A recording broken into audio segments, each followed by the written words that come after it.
Welcome back to Over 50 and Flourishing. I'm Dominique Sachse, and this is the show that proves that life gets better, deeper, and more meaningful with age. Today's guest is living, breathing proof that it is never too late to redefine your story and do it in a sparkling bikini, no less. At 73 years old, Renee Landers is a grandmother. She's a business owner and competitive bodybuilder with 12 shows under her belt, a pro card, and a sponsorship. All of this achieved after age 60. But her real strength isn't just physical, it's in her mindset, her resilience, and her refusal to let age define what's possible. Her motto is no old speak. And today she is here to help us rewrite the narrative around aging, one rep at a time.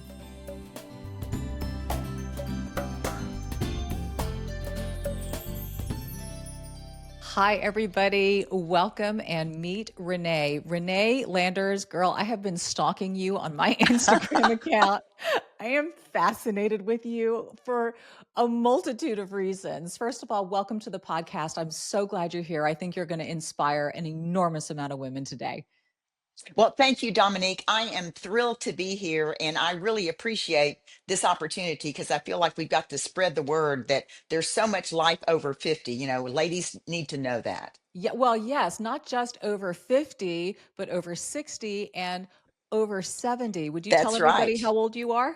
Yes, I'm 73 You're and proud of it. a rock star. Okay, so if you tell everybody your Instagram account. Okay, it's Renee Fit at 70. It's ReneeFitat 70. Now, it's 70 because I started it when I was 69 and I said, well, I'm going to plan ahead. And I had no idea I'd still be doing this at 73, but I'm not changing it. It's Renee Fit at 70. That's it. That's And it. that's the Okay. best place to reach me, too. Well, it's an amazing place. And so while people are watching or listening to this podcast, I just encourage them, maybe get on their phone, scroll and take a little peek at some of your content because you are extremely fit. Okay. You are such motivation for women who are my age, over 60, over 70, for what is possible. And you really lean into it. You kind of have a no BS mantra about you, which I love. And I just kind of want to dive in. Everybody has a reason for getting where they are, right? Your journey was not, oh, I'm, lifting weights in my 20s and my 30s, and I'm just kind of, this is who I am type thing. This was an evolution for you. So walk everybody Yes. through kind of your personal story and how you got where you are today. Okay. I guess I'll start in my childhood, but just briefly there. Okay. So I'm born and raised in Houston, second generation native Houstonian. My grandparents came over from Italy. There was an arranged marriage, and my mother grew up near downtown in what's now Edo. And so I was raised in a typical kind of a lower class family. And my dad was an alcoholic. I share that just because I want people to know that you can rise above anything, and so it was a challenge growing up, but we did go to a small parochial school, and my parents did the best they could, but I didn't let whatever my dad had overcome my life. I made that a part of it, and I learned from it, and I've grown past it. So don't ever worry that just because you have some challenging childhood that you can't grow and flourish as time goes by. So I would just say that. Anyway, so fitness was a big part of my life from probably my early 20s. I didn't play a bunch of sports or anything like that before, but I was into, mostly aerobic stuff like most of us did in our 20s. Mhm. It was all about, Jane Fonda and whatever, and the I outfits and had all the that. tape. Yeah. I know. It's like My I mom and I did would too. do it together. Yeah. Oh my God. Isn't that the truth? And Yeah. so that was really my fitness journey in my 20s was really more about, just never getting skinny enough, and I was Mhm. married to someone who was very controlling. This was in my first marriage, controlling, and he watched everything I ate. And, he's Mm. just like had me on a diet 24/7. But anyway, I moved on past that, but I always kept health and fitness in mind. I even thought I wanted to open a gym at one time, but that didn't happen. No biggie. But as time went on, I had my life's challenges, and I ended up being a single mom when I was about 37, I guess. And that was okay. I worked through that. I also opened my own business a few years before then. So I was a single mom with a small business, raising my kid and making the most of it, and still getting in my fitness to the best of my abilities. So as time went by, actually, I'll back up a little bit. Before I had my son, he's 40 now. I was into running. Okay, that was a big thing for me. I ran like 6 miles every morning. I'd drive to Memorial Park, Hmm. meet a bunch of friends, and at 5:30 we were running our 6 miles super Yep. early. Then I'd get dressed and ready for work. And I did that for several years, and I did that through my pregnancy up till I was about 5 months pregnant. And I did discover that I'd had some lower back challenges during that time, but you just kind of ignore it and you just keep going because we're determined, right? And so once my son was born, and I wanted to get back into my running routine, I could get up to about 2 miles, and then I'd have excruciating lower back pain. It was unavoidable. I could not ignore it. Um, and I'd been running for years. And so I went to the doctor, and he said, Renee, you've got some serious back. You need to stop running. Well, of course, it's like that is just like heart wrenching. And nobody wants to stop their fitness routine. But I had to do it. So I had to come up with some other ways to still keep fit and sort of do a workaround. So I did what I could. I walked. Okay. And walking is great. Hmm. I did a little bit of weight training. I did some Pilates. You just kind of explore all your avenues to see how I could still be fit and still be fit, but not get any more hurt or be able to deal with my injuries because I could definitely feel the pain. So time went by over in my 20s and my 30s. And Garrett my son was probably about 10, and I started, still had the terrible pains. I still had my business that I had to run. I also developed migraine headaches, and that went on for several years. But I worked through that. If you're a mom, you're a single mom, you got to do it no matter what. So I just managed. But as I got into my 40s and 50s, well, that's even tougher because menopause kicks in, right? Yeah, And let's have that menopause, chat. oh my God. Oh yeah. So I tell you, it's something else, right? It's Yep. tough. You cannot you can't get around it. There you got to go through it. And some people who say, well, I really didn't have any symptoms. Well, that's good. But just because you didn't have symptoms doesn't mean that you weren't affected by it, that your bones and your muscles were not Hmm. affected just because of that. So at any rate, time went on, and even into my mid 50s, I even thought this was what is so scary, Dominique. I thought I had early onset Alzheimer's because my brain was so foggy. I mean, Yep. I could not remember how to drive myself home and Hmm. within a 2 mile. I'm not kidding. I mean, I even went to a neurologist. In fact, my girlfriend took me for support. I was scared to death, and I had every test run. And he said, "Oh, well, you have a normal, brain for your age. You don't have dementia," which I was happy to hear that. But I also thought, well, what's wrong with me? I did not put the two together, that menopause and brain fog and all that, they were connected. And now in looking back, I absolutely believe that. But Yep. I didn't know it then. And so women need to be aware of that. You're not going, out of your Crazy. mind. Yeah. Renee, I'm going Yes. to share a really quick story with you about that Oh, because I do okay, think great. women need to hear that from different women Hmm. and what that feels like. And I will never forget too. So you're from the Houston area. I was on the news Hmm. in the Houston area for 28 years. And I will never forget as I was going through menopause, there were some nights when I anchored the 10 o'clock news, the 6 and 10. And I used to love to do breaking news coverage. Loved it because the thrill of having to string together thoughts and concepts and what's happening and talk to officials and this and that. When I was going through menopause, I was dreading breaking news coverage, Renee, because I didn't think that I could complete a sentence. I didn't think that I could grasp the word that I needed to be able to articulate what was going on, and it freaked me out. And you lose confidence in yourself, right? Yes, The yes, you abilities that you do. once had Hmm. suddenly seem to be vanishing along with everything else.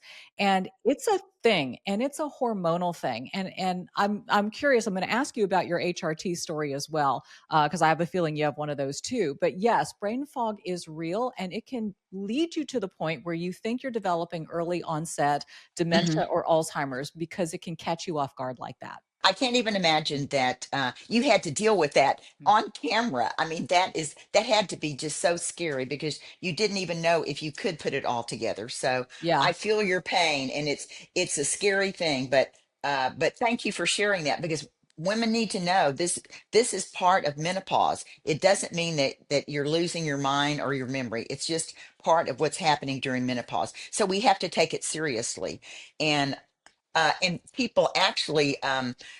Maybe they rely too much on their doctors sometime to tell them, oh no, you're just going through that, you'll get through it. Yes, and that's a great thought to hold on to. We need to take a really quick break and thank our sponsors, but I want to talk to you about that and ask you about your journey. And I'm wondering, because during this stage, sometimes we have to interview doctors, right? To be able to get Yes. the type of care that we truly need, to find somebody who really hears us. So I want to hear Hmm. about that journey for you, at which all of this, is so important. The backstory is so important. It's like playing connect the dots, and then eventually it paints the picture. And it is painting the picture of you today at 73, a total rock star bombshell, amazing human being who looks great, feels great, and has a mindset because of it. And we're going to dive deeper with Renee Landers right after this. From wearing sports bras to regular bras, let's talk about Honey Love, ladies. I know there is nothing worse than pinching, binding, horrible feeling bras that you just want to throw off at the end of the day. Wouldn't you love to get that lift, support, that second skin feel without all the pain? You know you can. It's called Honey Love. Lightweight, breathable, perfect for these hot summer days. Whether you're rocking a t-shirt, tank top, or a sundress, their bras give you just the right amount of lift without the squeeze. They've put in the research, and that's why it happens. So why not invest in Honey Love? My personal favorite, the crossover bra. I have one in black. I have one in beige. Do you really need any other colors? They also have shapewear. They have tanks, leggings, just as comfortable and supportive. They're super power short. That is a must have as well. I know I'm throwing a lot at you, but the bras are hands down the best. Treat yourself to the most comfortable and innovative bras on earth and save 20% off site wide at honeylove.com/over50. Use our exclusive link and get 20% off honeylove.com/over50. After your purchase, they're going to ask you where you heard about them. Please support our show and tell them we sent you. Experience the new standard in bras with Honey Love. Welcome back to Over 50 and Flourishing. I have Renee Landers with me today, a fellow Houstonian. Love that Hmm. sister girl. She is 73 years old, hard to believe, a grandmother, a business owner, competitive bodybuilder, 12 shows under your belt. We're going to get into all of that. I'm kind of doing the teeing up because I just love hearing the story, and I think everybody needs to hear the story. It explains why we are where we are and how we arrived at the decisions that we make today and the mindset that we have. And of course, we left off at menopause because it is worthy of direction and conversation, and everybody's story is different. But looky here, see, what we discovered was immense brain fog. That is something that you and I shared. I know a lot of women who were listening were just sort of nodding their heads saying, yep, that's me, that's me. And as we know now, HRT isn't about mitigating the symptoms, but it's also about longevity, bone health, brain Yes. health, heart health. Hmm. We're treating today what we want to prevent in decades from now. So walk us through that, because you mentioned something that intrigued me about a doctor, and you said sometimes don't listen to the doctor, which means you probably didn't get the information or the direction that you needed. That's right, Dominique. I believe we have to be our own advocates, women especially, regarding menopause, because there's really a lot of incorrect information out there. I mean, and many women have heard, oh, I can get cancer from that. Well, the HRT of today is a different HRT than that of 30 years ago. So that was synthetic hormones. These are bioidentical hormones made from plants. Okay. So there's no scary part about that. And that's what people should be aware of. Do your homework, do your research. Don't just immediately dismiss it, because I just feel like any woman who dismisses it because of some rumor they heard Mhm. or whatever, they are missing out. Not only are they missing out just because they're going to feel better, but this is about their longevity. Just like you said, this is about being strong and fit and vibrant when you are in your 60s, 70s, and beyond. And if you miss out on this HRT, if it's an option, which it usually is, then you're missing out on quality of life as you age. So Bingo. that's what I have to say about that. And you've got to do your own research. When a doctor says, oh no, I don't do that, or I can give this to you just for a little while, but it could be dangerous. It's time for you to look elsewhere, look at your other possibilities, because you may be missing out on one of the most important things that's going to help the rest of your life. Amen. So And that's by the that's way, and the doctor who says, "Oh, you've missed your window. Next, oh go talk yeah. to another doctor." That's right. That's Yep. right. It's never too late to start HRT. I mean, I'm Mhm. not a doctor, but from every bit of research, the doctors I've spoken with, I even have a doctor on my YouTube channel that I interviewed, and she says the same thing. Mhm. It's never too late to start taking, your hormones, even if you're my age. It's not too late. So give yourself the benefit by checking into it and keep looking and keep researching. Don't give up just because some authority says that that is not okay. How old were you when you started HRT, and what does that program look like for you? Well, everything kind of started when I was about 60. Mhm. I had been, like I said, was struggling through fitness for many years, and after about 25 years of this lower back pain, I finally had a lower lumbar fusion. I was about 58 years old. I had already exhausted all the other possibilities. My lower back pain was such that, I mean, I might just drop to the floor because the pain was so excruciating. I even in my business, I had a very physical business. I had a commercial building permit expediting service, which I still have today, but my son's running it. Anyway, I had to carry these gigantic drawings, these big heavy plans around, and I put them on my shoulder, and they were heavy. So I could not figure out how I was going to keep doing my business as a single mom when I couldn't even pick up any plans. I mean, it's like I'm thinking I'm going to be in a wheelchair. That was really a true feeling. It's like, how am I going to do this without being able to walk?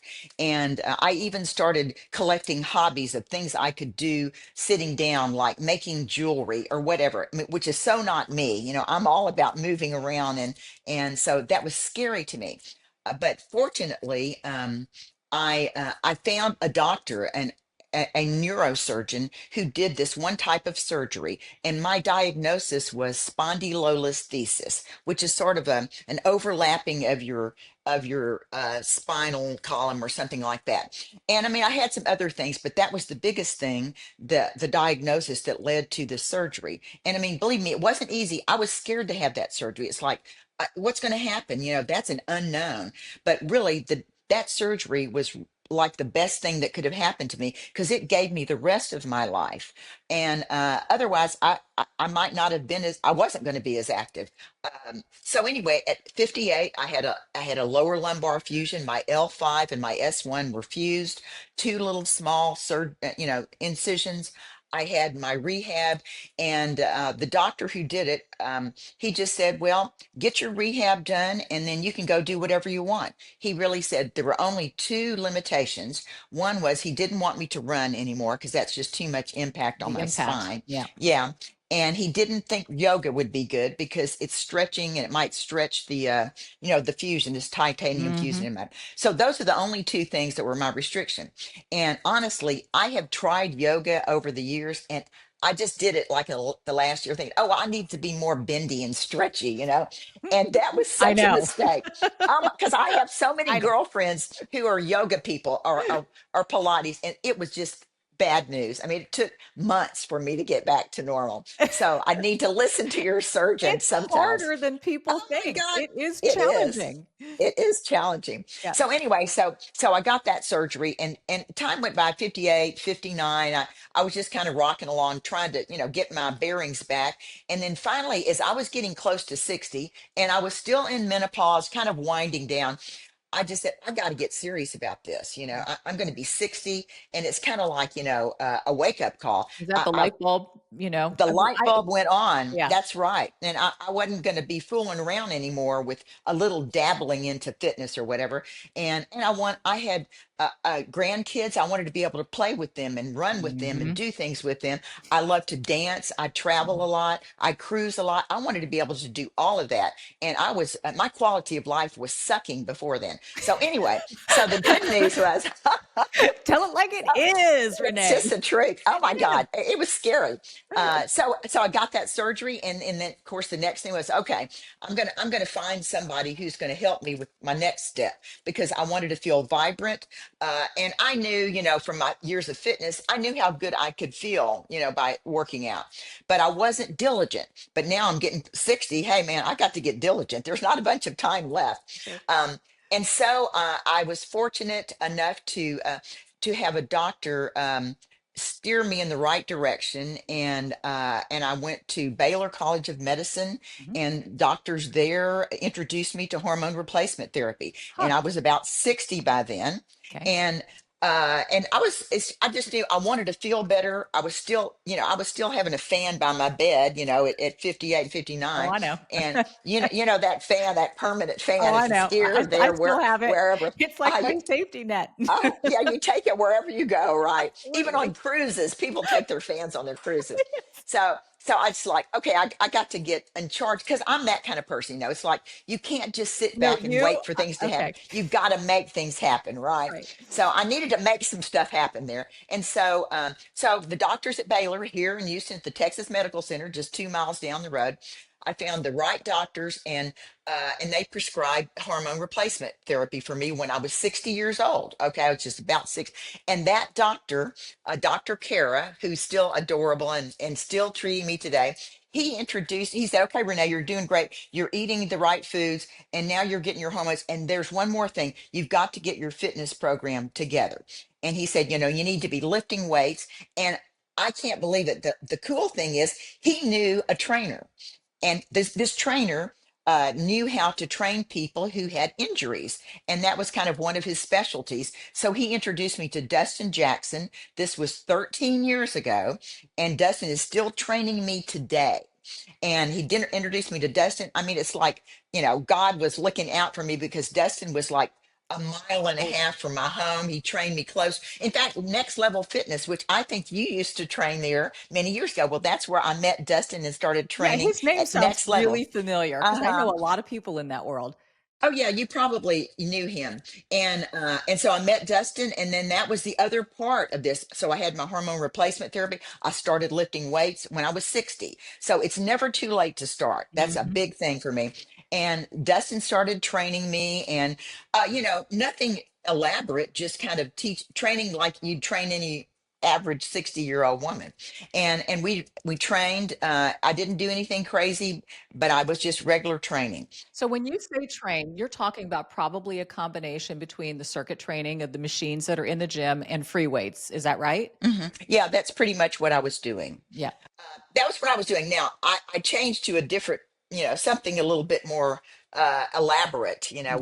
with my training. But yeah, that was the beginning of everything being better, because that was just being consistent. And that was the beginning of being consistent, because that's what it's all about, doing it over and over again. And that's, lifting heavy, eating the right foods. That's another huge thing. I want you to I talk do. about that. I want you to Okay. dissect all of that. When you say Okay. lifting, oh, okay. We're getting this. I'm telling you, this podcast can last 2 hours. I can go on and on with you, Renee, because this is so much my wheelhouse, and I love seeing somebody like you. You are such inspiration for me. I can't even begin to tell you. But anyway, we're going to thank our sponsors again for making this content free to everybody. You talked about about a cruise, and I'm going to share something fun about that I love about you. And we're going to talk more about specifics, what you eat, how you train, how you make these things possible, and what your motto is right after this. Hope you're enjoying this incredibly motivating conversation with Renee. I think we all need to get to the gym more and lift some weights. Couple things, when you do bodybuild like that, your body needs to rest. And when your muscles are sore, nothing feels better than a soft, comfortable, but supportive mattress. Can I tell you about my personal favorite? It is Lease. I have their Legend Chill Hybrid mattress in King. Oh my goodness, you guys. Cooling, plush, supportive. I feel like I have just stepped into a luxury hotel, but I am not paying that luxury price tag. It feels like 5-star sleep. Look, I'm intentional about what comes into my home, but you know me, I like a reasonable price.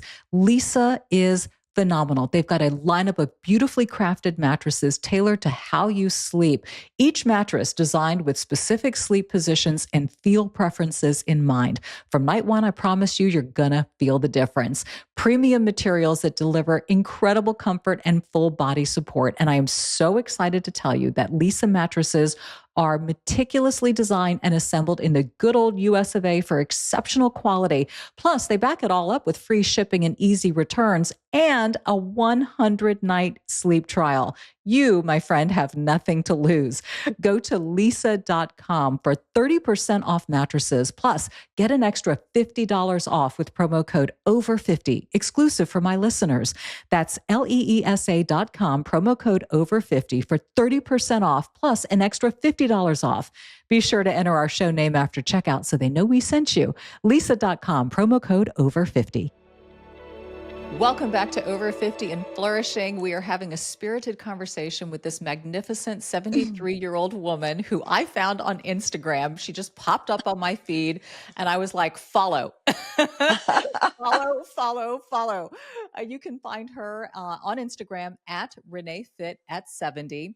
She is 73 years old, overcame a spinal fusion surgery and got her act together, she says, at around age 60 with HRT, with training. And here she is now 13 years later with a lot of fitness and bikini competitions under her belt. Renee, one of the things, okay, so you had mentioned before the commercial break that you love to go cruising, right? One of my Yes. favorite videos of yours, and I think you pinned it, you're on a cruise and you're line dancing and you're in, I think, a pink little bikini that a Yeah, like 20-year-old would wear. And you've got some kind of like white scarf around you, whatever. I And do. I you like to do. wear scarves. Yeah. Okay. So I'm not imagining things. And you're in this Yeah. group and you're line dancing. And girl, not only do you have the moves, but when your butt turns to the camera, I am like, holy guacamole. Would you look at that? It's like a perfectly Oh my round little God. butt and your glutes are amazing. And I'm just like, this can be 73. Okay. It can This be. can be, but it requires an enormous amount of discipline, right? Discipline Yes. in all areas. We were about ready to dissect that before the commercial break. And if Hmm. you want Hmm. health and fitness and looking great and feeling great, we're here to tell you it is possible. It is possible to start today to affect major, major changes in your body, not that far down the road. The body does respond beautifully to these lifestyle changes. So I want to hear, because you and I both know this is a multi-pronged It is. situation, right? Hmm. It's not one and done. So let's talk Hmm. about, let's say, nutrition. What do you eat? Okay, and nutrition is a big part of it. I am a pescatarian. I'm not saying anybody has to be a pescatarian. Mhm. I'm not like some, cultish person about that. Yeah. But I didn't. I ate meat for a long time. I was a vegetarian for a long time. But I realized to get enough protein, which is so important, as you know, Mhm. I needed to get a little bit more. So I started eating seafood, fish, and I do eat eggs and egg whites. Those are Mhm. kind of my key elements to getting my protein every day. And protein's everything. You need, the rule of thumb is at least 1 gram of protein for every pound of body weight every day, or whatever your target weight is. And I do, and I think partly I was already eating pretty well before I started any bodybuilding stuff. We haven't Mhm. even talked about that yet, Yeah, that's a but I special was. diet in and of itself. It is, and Yeah. but I was always into logging my food. In 2015, I started logging my food. I remember that because I had a Fitbit and I was just keeping track of it. You know why? I don't know. I'm sort of that way, and that made a big difference because I was paying attention to what I was eating, Right. and I wasn't starving myself. I didn't know Mhm. anything about really. All the details about I didn't know about macros then, but I just knew, I needed more protein. And if I'm going to lift weights, if you're going to be a weightlifter of any kind, you've got to have enough protein. You've got to have carbs and fats. You've got to have all of that stuff. You can't starve yourself and actually look your best. You're actually going to get sick if you do. So anyway, so yeah, so I eat. The way it works out, I eat about 5 small meals over the course of the day. And once you start doing this, like I tell people, this is not rocket science. Okay, you don't have to be. It's not doesn't have to be that elaborate. But the main thing is that you're paying attention to how much protein you're getting. You've got to have your protein. I usually have eggs and egg whites in the morning. I'll have my coffee. I just thought of another real important one, but I'll talk about that in a minute. Anyway, eggs, egg whites. I'm going to have some kind of carbs. I usually just mix up some dried oatmeal flakes in my scrambled egg mixture because I'm going to be going to the gym and working out after that. And you got to have protein and carbs, whenever you go work out. Before and after, actually. So at any rate, I eat in the morning. I usually go to the gym around 10ish. When I'm done, I'm going to be eating some more. So I'm going to have some more protein and some more carbs and maybe a little fats. And I'm going to be eating enough throughout the day to get 5 portions of protein. And for me, about 120 grams is a minimum amount of protein that I should eat in a day based upon my size. And I may eat 140 grams. But the big thing is to get enough. So Do you that's enough said supplement about that. outside of food? Because I know 140 grams of protein, that's a lot of meat. That's a lot of fish, a lot of eggs. So do you do Hmm. any type of shakes to help get you there? Well, that to me, you can do it, but it's a last resort. Sure. Okay. Now, I mean, I even put protein powder even in my eggs if you want to. There's ways to add it in. Yeah. The collagen peptides, they have protein in it. Mhm. So I do a lot of that. And I'd say protein bars are sort of a last resort, They are. and having a protein shake, that's okay. Maybe at the end of the evening, you can count it, but try to get it from its natural source as much as you can. So that's what I would say about that. I mean, we're always busy and on the run, so it's hard to do everything perfectly. So you just do the best you can, but paying attention to it and if you can log your food, it's the best, but not everybody has time. I'm pretty much doing it. I had a Fitbit program. There's my Fitness Pal. There's all sorts Mhm. of things. But the main thing is that you're being mindful about it. Right. Um, Renee, what are the things that you keep out of your diet? Because that's equally as important as what you're putting in. okay. Well, like one thing I'll tell you is I don't get any food from where you have to drive up and you have a window where they give you your food. That just doesn't happen. That's No never going to fast food for happen. you. So really that explains a lot of it. Mhm. I'm not going to go get any KFC. I mean, it's like fried foods. I don't. I keep those out. Carbs, you need some carbs, but I'm not going for the carbs first if I go out to eat. If there is a buffet I go to, I'm going after the protein and the veggies mostly, and a little bit of carbs, and ideally not refined carbs. Like most pastas and breads. That I kind of stay away from those. Mhm. I'm not perfect, and no one's going to be perfect, but I try to eat enough protein. If you eat enough protein, you're not going to have those cravings for as much of that stuff. So I would just say those are my big things, to stay away from. And that's a habit thing. To me, this is a lifestyle that people. It's a decision you make Mhm. to do this. It's like I've decided I want to feel good. Whatever age you are, if you're 30, 40, whatever, you want to change your life so you're going to feel good when you get my age and older. Well, it's doable, but starting a little early helps. But so yeah, I kind of eliminate the basic fried foods, any of the really bad, well, I don't eat pork, I don't eat any of that stuff.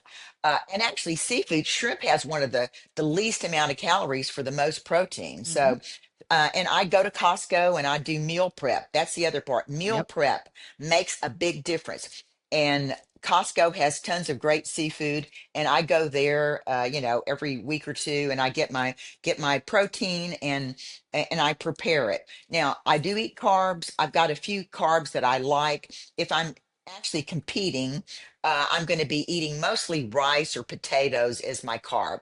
But I also eat oatmeal, mostly for the carb benefit. Not, I'm not like an overnight oats person. Some people are that, but that's just too much for me. Um, Do but really, you probably do the slow cooked oatmeal and not the instant oats? well, you know what? I have done the slow cook, but actually, there is an organic instant oatmeal that I get, and that's easy. And most of the time, I don't just make oatmeal. I Yep. literally sprinkle it into my scrambled eggs, and that becomes part of how I get my Mhm. carbs. Um, so just there's a lot of controversy about how great oatmeal is. I mean, it has lots of good things in it, but just for me, I just sprinkle that on or mix it in with something else. It's not like I'm going to make a meal of eating my oatmeal with my Right. I blueberries or got you whatever. because It doesn't but happen it's too very often. much. Yeah. Yeah, it's so filling. It's Yes. so makes you feel kind of bloated. Mhm.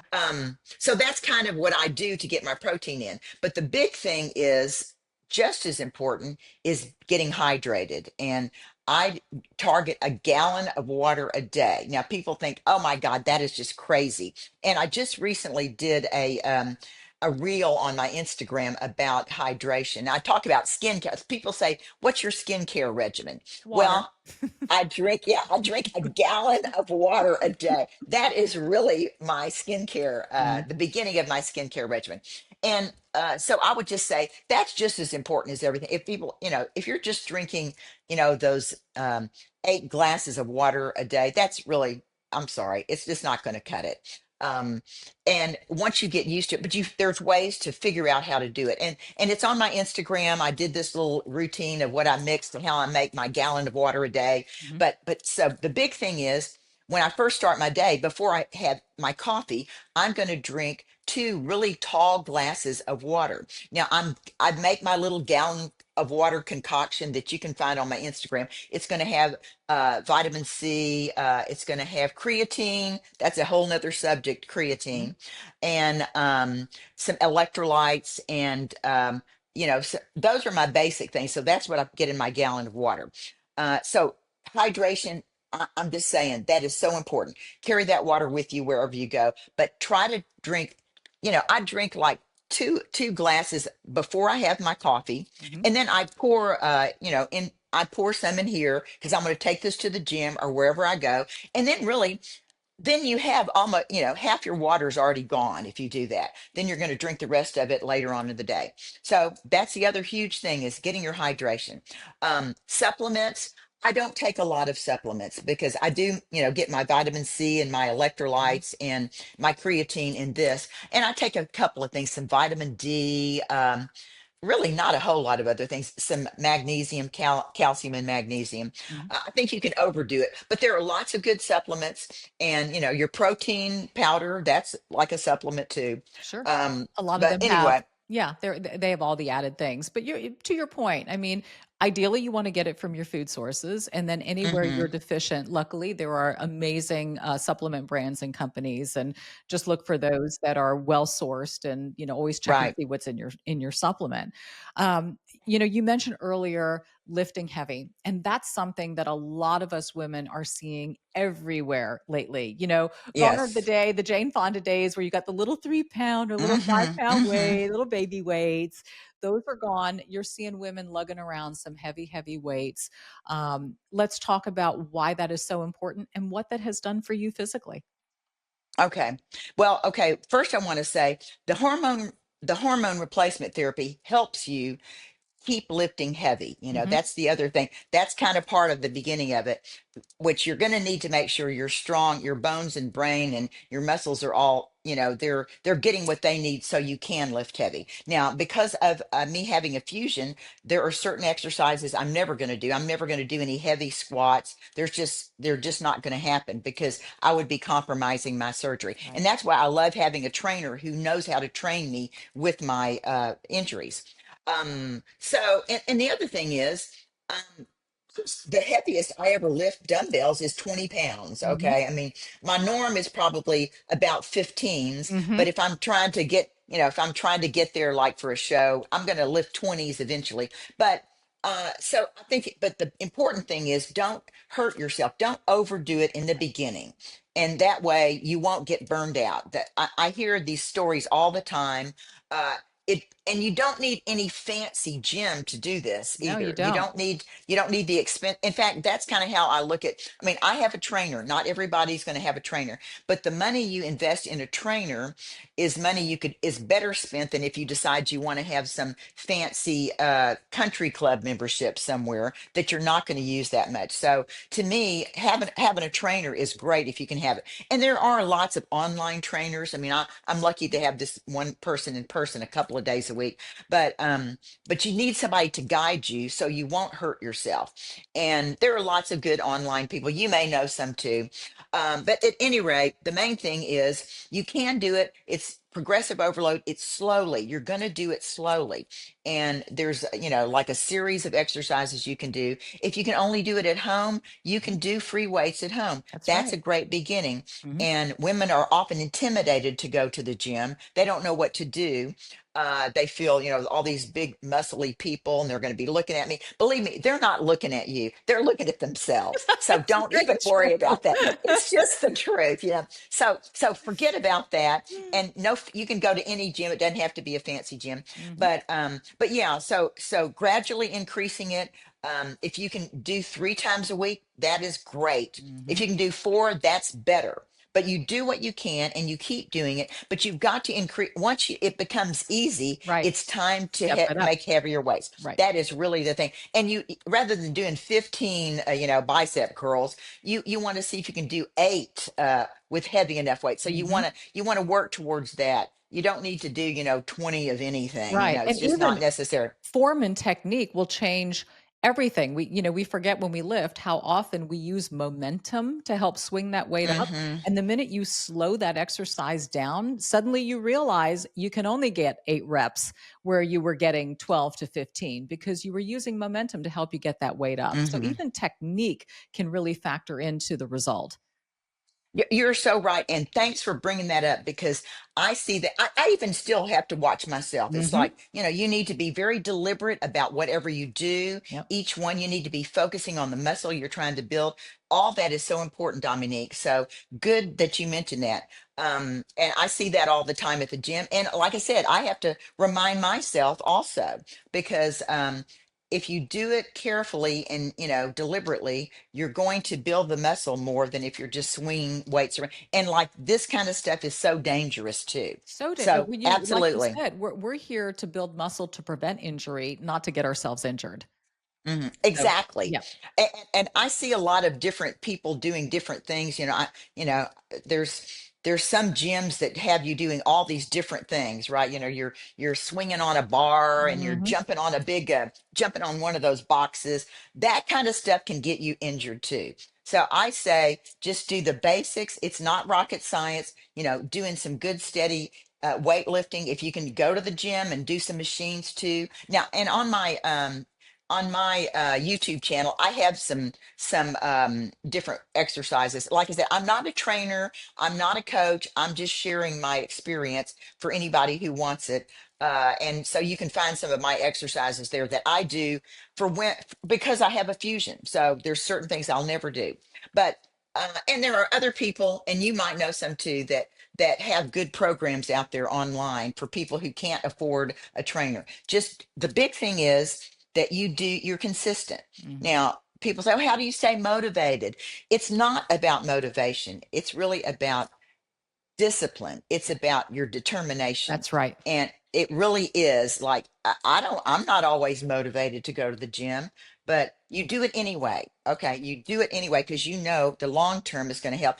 Keep thinking about your future self. You're wanting to take care of your future self. And whatever you do, lifting weights, however your body ends up looking, that's a side effect of lifting those weights. That's what it is. And yeah, like I have a lot of bikini pics. I just want to warn people on my Instagram page. And, like, that's kind of an alert, a warning, and a disclaimer. Okay, why do I have those bikini pics?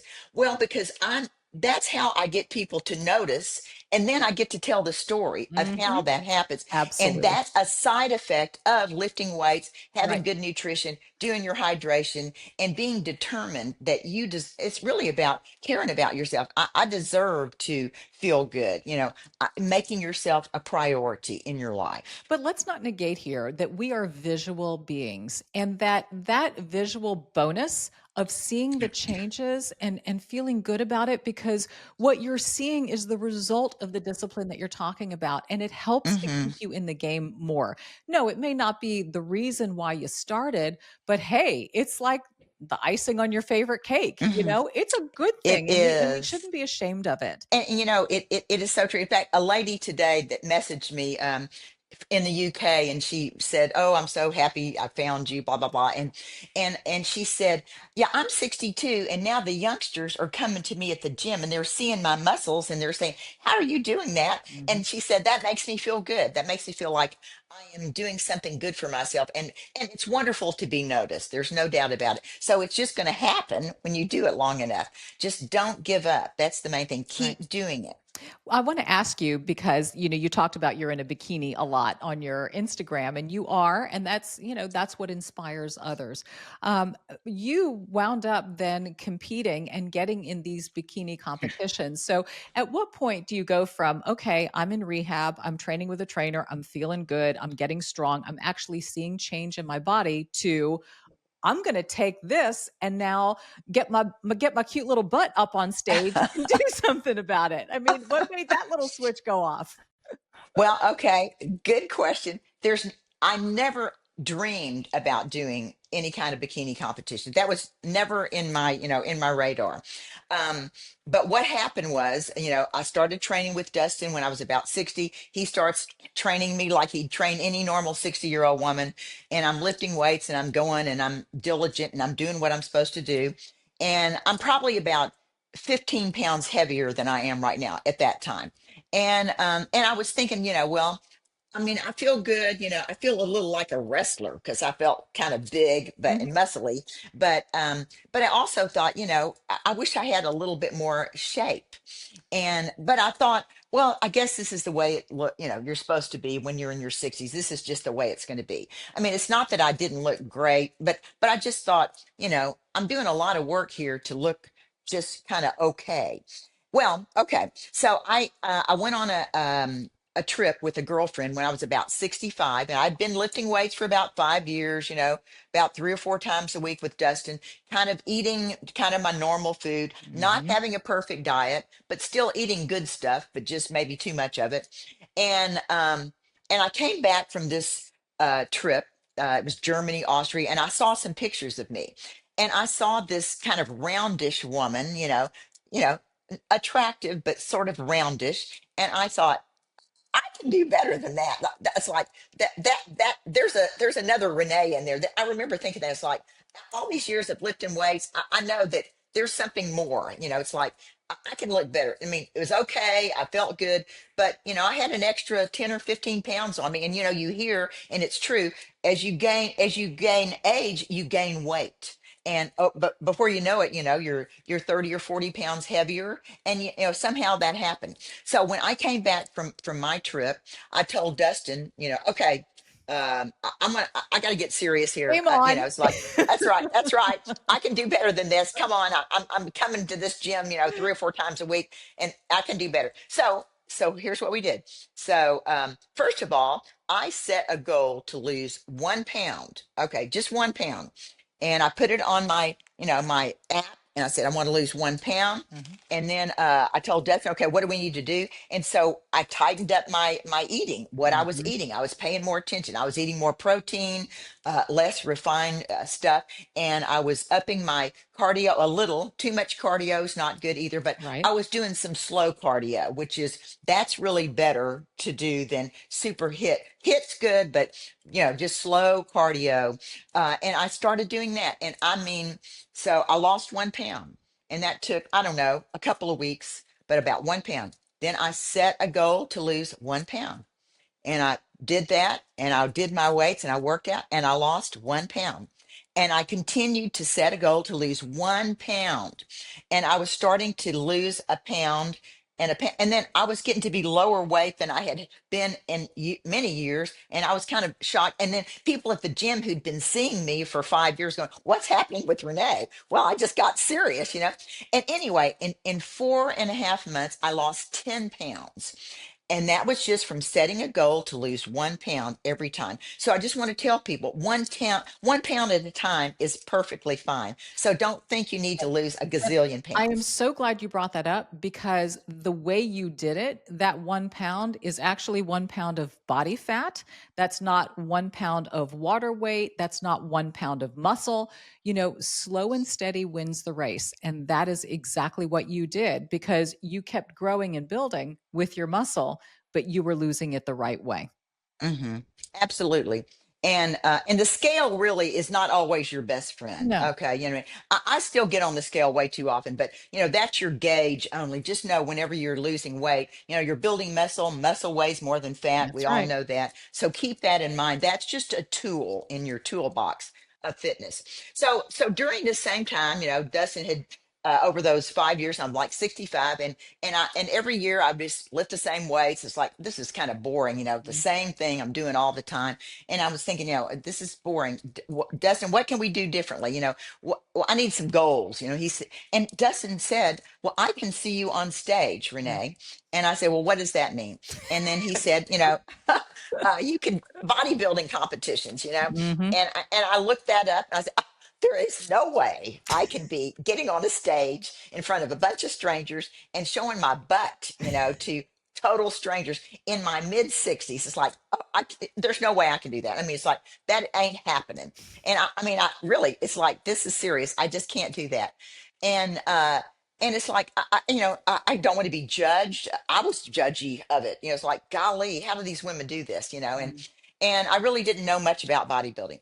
But he kept mentioning it, and he was never pushy about it. But as time went by, and then when I discovered, hey man, I lost 10 pounds. I'm 65, and I'm looking a little more svelte and feeling good. And so I actually started thinking, well, maybe I could compete, but Hmm. I didn't take it too seriously. But what happened was, um, into my late 60s, then COVID hit. Now Hmm. that was scary because COVID, it's like it just takes over everything, and it scared the hell out of me. And I thought, "Well, I don't know if I can handle this." But basically, once COVID hit, I just decided, okay, I've got to do something different. I'm not going to let COVID take over my life.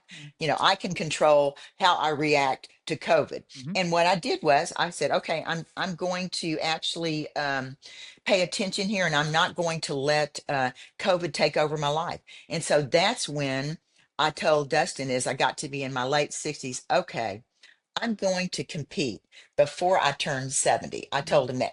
And I did it scared. It's like I was scared, but it's Hmm. like, okay, what's my next thing? Yep. And I said, okay, I'm not, I mean, we started training in the backyard. I have a big patio. Dustin came over and my friends, and we all trained together whenever the gyms were closed. But it gave me a sense of a kind of control, that I had control over what was going on. And a sense of And normalcy in a very yes, abnormal world. that is so true. You're so right about that. Yeah, so I ended up deciding that I could compete, as scared as I was. And Mhm.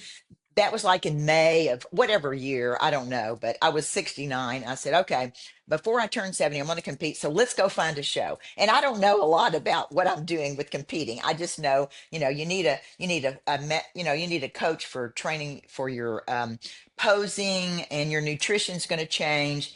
And, you're going to be lifting weights a little differently. So I got all those people lined up, and I picked a show. That's not how you're supposed to do it. I picked it around my cruises and my dancing. I said, okay, well, there's one coming up here in It'll August. fit I in can my do that one. schedule. Yeah, I can squeeze that in. That's literally what I did. I didn't know what I was doing. This It's is like, awesome. and it was hilarious. But but I did. In fact, I went on vacation with friends who I didn't tell them I was going to compete because I did not want to be judged.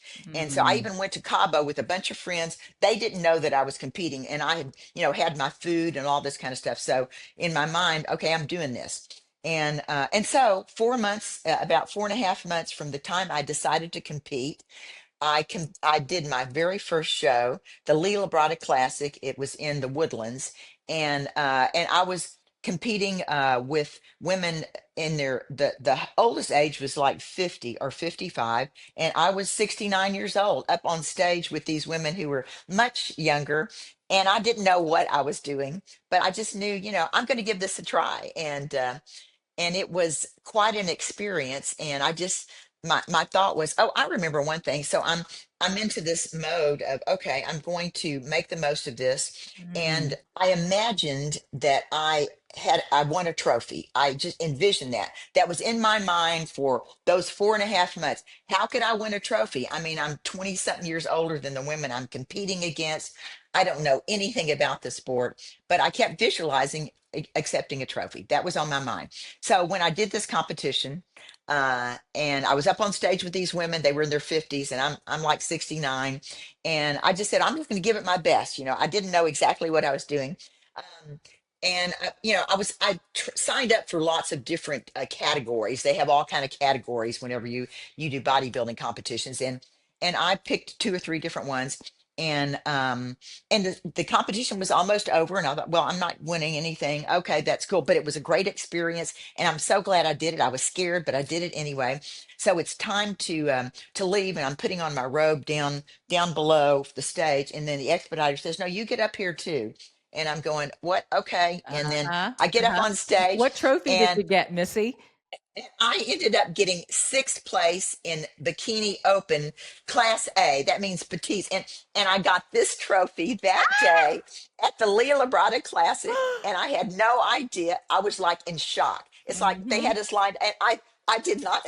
Now it was sixth place, but it was bikini. It's, hey, I got a trophy. That's all I can say. Well, that's what you And manifested. yeah, I did. I manifested that. And that is really, there's so much power in that. Mhm. And as crazy as it was, it's like, I still can't believe it happened. Amazing. And it was so amazing. But here's the cool thing, Dominique. What really happened was I found my people that day. And, Mm. people say, hey, my people, you hear me? I found my people Yep. in the process of that. After that show, I realized, these were people who thought like me, and didn't give up and were consistent. And that was really the beginning of the rest of my wonderful life. And that's kind Mm. of how I tell my story about the competitions and all that. So I'm so grateful that it happened. And I was scared, do it scared. I got up on that stage. I was scared, but I did it anyway. So you just got to do stuff scared. And you feel so good after you accomplish these things, whatever they are, small, big, whatever. You have a sense of accomplishment. And that's the thing. I feel like I found my people, and that was when I was 69. And I did just finish my 13th show in the UK last year. And I may be competing this year in a few months. I haven't decided for sure yet. Wow. But, I'm having the time of my life. I mean, I can't even believe it. I can't believe that I am so fortunate that I have managed to be this healthy. And that's why I feel like this is kind of my purpose in life. I Hmm. think it's I've got to share, because people are missing out if they don't think they have some life left after they're 50. I mean, you have tons of life left. And you just should never give up on yourself. No, ma'am. And the biggest takeaway from this podcast is what you just said: do it scared. Because you Do don't it know what scared. blessing awaits. And you keep going. And I know you're going to keep going. And when you say you found your people, what's so neat too is that your people probably range in age from young people to your age. And it's Mhm. just like-minded people who have a belief system. And I'm sure you support and you encourage one another, you lean on each other, and that's critical to have too. That's totally true. And I guess that's what I mean. I never imagined that I would have a whole new circle of friends when I was 70. That just never I mean, Mhm. I have lots of wonderful friends that I've been doing things with for years, traveling, dancing, all that. Um, this is another group that has a little something that those people don't experience is, and it's the fitness thing. And actually, I never preach to my friends about it, that my 60, 70-year-old friends, because nobody wants to be preached to. You can lead by example. That's kind of how I Absolutely. feel. But That's it. if they are interested, that's cool. If they're Mhm. not, that's cool too. I'm gonna love them anyway.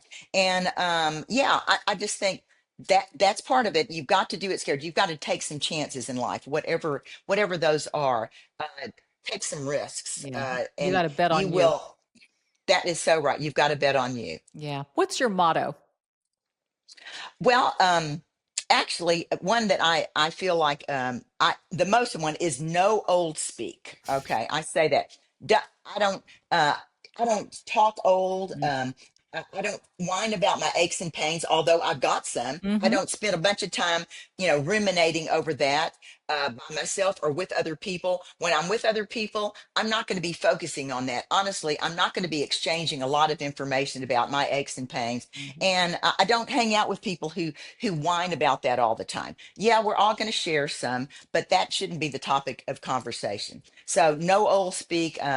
Yes, I know I'm going to die. Yes, I know I'm getting old, but I'm going to be living my life as much as possible while I am here. And I'm going to be thinking young, and I'm going to be dressing the way I want to dress, and I'm going to be doing the way I want to do, Great. because nobody's going to tell me how to do my hair, my clothes, whatever.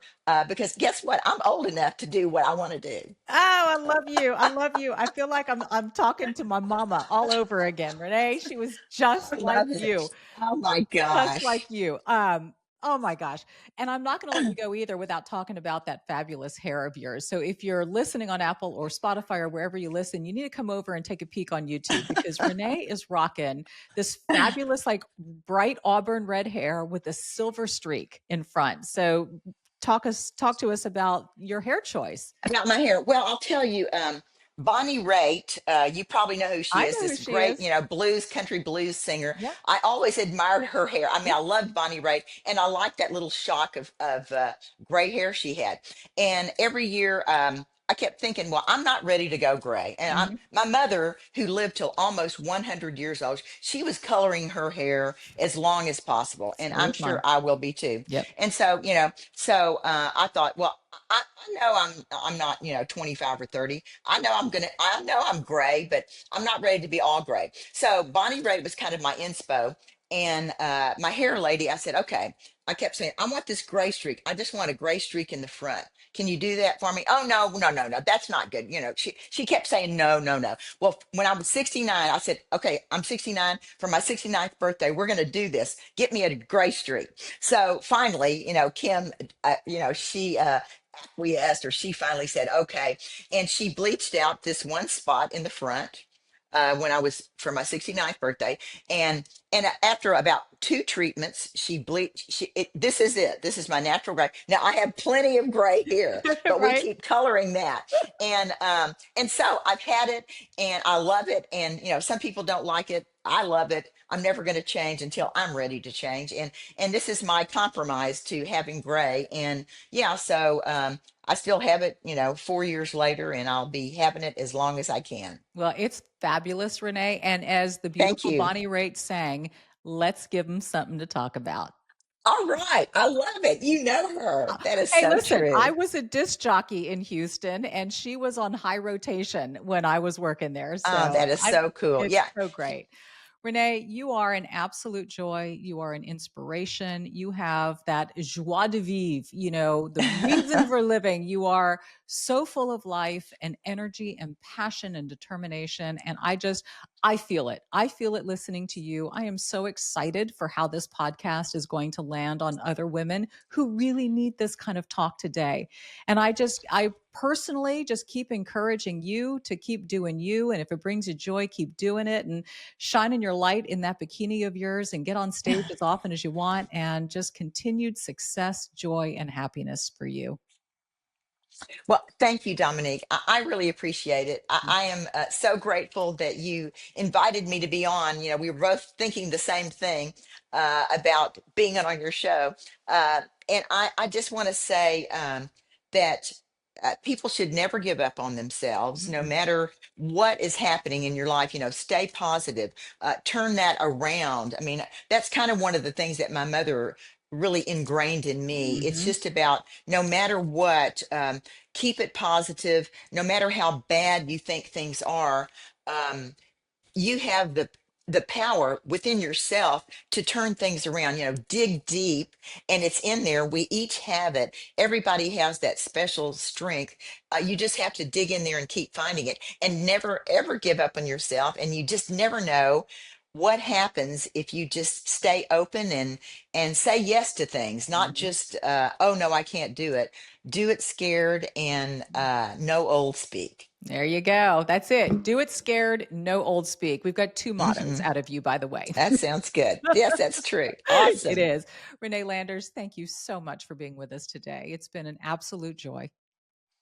Thank you, Dominique. I am honored to be here, and I feel so good. I was a little nervous about it, but everything worked out great. Thank you for making me feel so good. Oh, it is my pleasure. Thank you for making all of us feel good.